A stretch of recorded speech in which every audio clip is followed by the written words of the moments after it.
님들, 머니폭스야. 오늘 진짜 전세계 투자자들이 숨죽이고 기다리는 엔비디아 실적 발표를 앞두고 시장의 공포와 희망을 한 번에 꿰뚫어 볼 수 있는 역대급 이야기를 가져왔어. 지금 겉으로 보면 엔비디아 주가는 몇 달째 박스권에 갇혀있고 우리가 그토록 믿었던 매그니피센트 7회 빅테크 형님들은 연초 대비 수익률이 처참하잖아.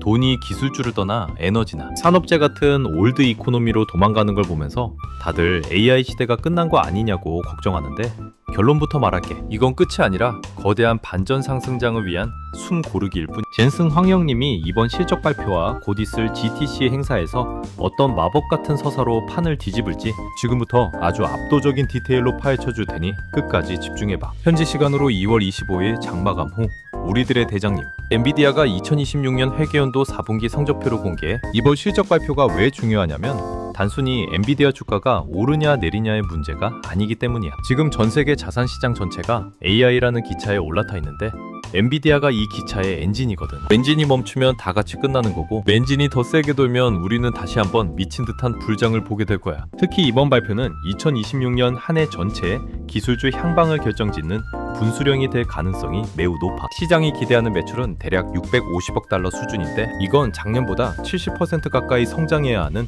어마어마한 수치야. 하지만 님들, 시장은 이제 단순한 숫자 노름에는 감동하지 않아. 이제는 그 이상의 무언가가 필요. 지금 주식시장을 보면 진짜 숨이 막힐 정도로 극단적인 자금 이동이 나타나고 있어. S&P 500 지수를 끌어내린 주범이 우리가 그토록 믿었던 빅테크들이라는 게 믿겨져? 인공지능의 절대 강자 엔비디아조차 작년 4분기 이후 고작 1% 남짓 오르는데 그쳤고 주가 수익 비율은 지난 5년 평균보다 훨씬 낮은 수준까지 떨어졌어. 실적은 역대급인데 주가는 싸지는 기이한 현상이 벌어지고 있는 거지. 이 거대한 괴리의 본질은 바로 시장 참여자들의 뼈속 깊이 박힌 2026년 피크아웃 공포야. 빅테크 기업들이 AI 전산망을 깐다고 수백조 원의 천문학적인 돈을 쏟아붓고 있는데 투자자들은 이게 과연 그만큼의 수익으로 돌아올 수 있을지 의심하기 시작한 거야. 여기에 기름을 부은 게 바로 AI 스퀘어 트레이드 현상이야. 엔트로픽의 클로드 코드 같은 자율형 코딩 도구가 나오면서 AI가 스스로 코드를 짜고 오류를 고치니까 기존 소프트웨어 기업들의 가치가 썰려나가고 있거든. 이걸 본 월가 큰손들은 패닉에 빠졌고 그 돈들이 기술주를 탈출하게 만든 결정적인 트리거가 된 거야. 하지만 님들, 여기서 우리가 놓치지 말아야 할 건 젠슨 황은 위기 때마다 철학적인 서사로 시장의 프레임을 완전히 바꿔버리는 천재라는 점이야. 과거의 데이터 센터를 돈만 쓰는 비용 센터가 아니라 지능이라는 황금을 캐는 AI 공장으로 정의해서 주가를 폭등시켰던 거 기억하지? 또 미국 정부가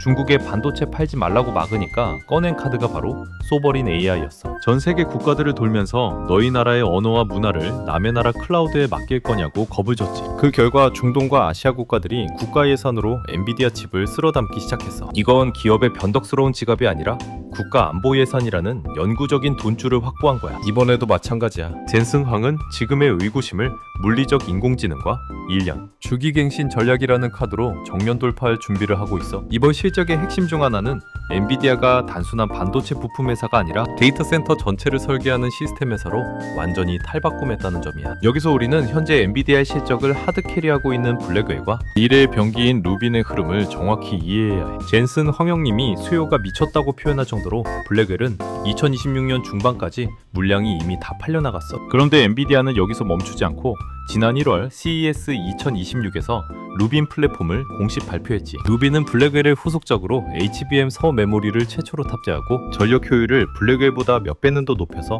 2026년 하반기 양산을 앞두고 있어. 즉 지금은 블랙웰로 돈을 쓸어 담으면서 동시에 루빈이라는 더 강력한 미래를 보여주며 투자자들을 확실하게 붙잡아두는 전략을 쓰고 있는 거야. 2028년에는 파인만이라는 차세대 아키텍처까지 쏟아내겠다고 하니 이건 후발주자인 AMD나 인텔의 추격 의지를 완전히 꺾어버리는 무서운 행보야. 중요한 건 이 블랙웰과 루빈이 단순히 GPU만 말하는 게 아니라는 거야.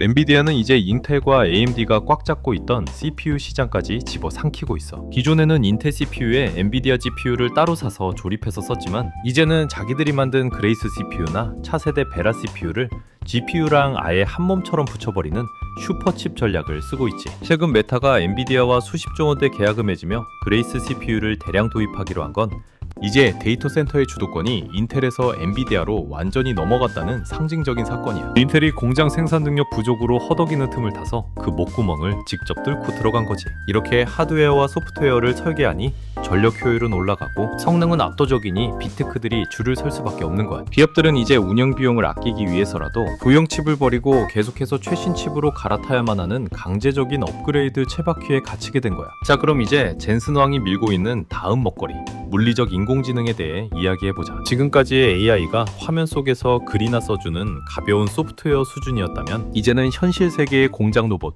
물류 드론, 자율주행차가 스스로 생각하고 움직이는 시대야. 이걸 가능하게 하려면 가상세계인 옴니버스에서 로봇을 수천만 번 훈련시켜야 하는데 이 현실 세계의 중력과 마찰력을 계산하는 연산량은 지금의 챗봇과는 비교도 안 되는 엄청난 규모를 요구해. 젠슨 왕은 이제 모니터 속 가상 세상을 넘어 우리 현실 세계의 물리적인 모든 움직임까지 지배하려 하는 거야. 결국 AI 인프라 투자는 끝난 게 아니라 이제 겨우 현실 세계로 넘어오는 도입부에 불과하다는 웅장한 내러티브가 시장의 멀티플을 다시 팽창시킬 거야. 이런 거대한 시스템 뒤에는 부품 생태계의 슈퍼사이클이 숨어 있어. 마이크론 같은 메모리 업체들의 마진이 왜 수직 상승하는지 알아?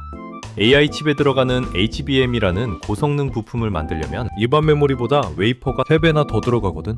그러니까 전체 공급이 쪼그라들고 가격이 폭등하는 거야. 학습 데이터를 저장하려고 SSD 수요까지 폭발하니까 낸드 플래시도 물건이 없어서 난리야. 기업들은 마진이 쏟아지는 HBM 장기 계약에 묶여 있어서 가격 상승을 즐기고 있는 완벽한 공급자 우위 시장이 만들어졌어. 이건 단순한 유행이 아니라 산업 구조 자체가 재편되고 있다는 명확한 증거야. 물론 장밋빛 미래만 있는 건 아니야. 우리가 반드시 체크해야 할 암초들이 도사리고 있어. 최근 미국 대법원이 트럼프의 관세 정책에 제동을 걸었지만 트럼프는 여전히 보편 관세와 강력한 무역법 동원을 예고하며 으름장을 놓고 있지. 이런 무역 분쟁은 수입 물가를 자극해서 인플레이션을 끈적하게 만들고 결국 연준의 금리 인하 기대감을 꺾어버리는 치명타로 작용할 수 있어. 돈의 가격인 금리가 안 떨어지면 미래 수익을 당겨와서 평가받는 기술주들의 주가는 무겁게 짓눌릴 수밖에 없어. 하지만 님들, 이건 유동성으로 올리는 랠리가 아니라 실적과 설비 투자가 이끄는 하드웨어 사이클이라는 걸 잊지 마. 금리가 조금 높아도 생존을 위해 칩을 사야 하는 구조라는 게 핵심이야. 결론적으로 이번 실적 발표에서 우리가 눈을 크게 뜨고 확인해야 할 점은 딱 대 3가지야. 첫째, 현재 주력인 블랙웰의 양산 속도와 공급망 이슈가 완벽히 해결되었는가. 둘째, 그레이스와 베라 같은 자체 CPU 도입 확대로 인해 데이터 센터 마진 전체를 엔비디아가 얼마나 장악했는가. 셋째, 젠슨 왕이 제시하는 2028년까지의 장기 로드맵이 피크아웃 공포를 지울 만큼 구체적인가요? 만약 이 3가지가 완벽하게 충족된다면 주춤했던 빅테크 형님들도 다시 고개를 들고 나스닥은 새로운 역사적 고점을 향해 미친듯이 달려갈 거야. 님들, 투자는 항상 차갑고 냉정해야 해. 모두가 환호할 때 한 발짝 뒤에서 조심하고 모두가 거품이라며 공포에 떨 때 진짜 기회를 포착해야지. 지금 AI 주식들이 눌려있는 이유는 실적이 나빠서가 아니라 그 이후의 성장에 대한 의심 때문이야. 이 의심을 풀 수 있는 유일한 열쇠는 젠슨 황의 입이야. 그가 이번에도 새로운 프레임을 제시해서 시장의 내러티브를 바꿔온 것처럼 이번 주 수요일이 그 반전의 시작점이 될지 머니폭스와 함께 끝까지 지켜보자고. 오늘 이야기는 여기까지야. 정말 방대한 내용을 다뤘는데 님들 투자에 뼈와 살이 됐으면 좋겠다. 이 내용이 도움됐다면 구독과 좋아요는 잊지 말고 꼭 눌러줘. 머니폭스는 언제나 님들 편에서 진짜 돈 되는 정보들 가득 들고 올게. 님들, 그럼 우리 모두 부자 되자. 안녕.